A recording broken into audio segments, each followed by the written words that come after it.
महाराष्ट्रामध्ये नगरपालिकेच्या निवडणुकीमध्ये भारतीय जनता पार्टीनं जी घोडदौड केली आणि राज्यातल्या मतदारांनी जो मताचा कौल दिला त्यामध्ये भारतीय जनता पार्टी ही एक नंबरची पार्टी ठरली।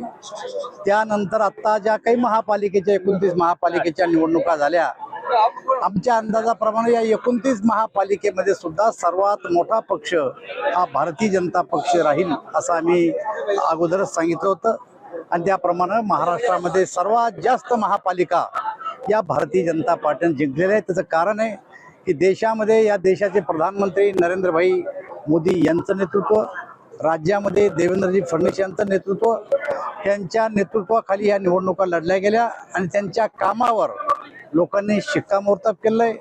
मी आपल्याला सांगू इच्छितो की मी मागच्या काळातही म्हणलं होतं की या निवडणुकीनंतर शिवसेना आणि राष्ट्रवादी हे दोन्ही पक्ष हे अस्तित्वात राहणार नाही आणि ज्या काही जागा त्यांच्याकडे आत्ता निवडून आल्या यातले बहुतांश नगरसेवक हेही आता त्यांच्यासोबत राहणार नाही।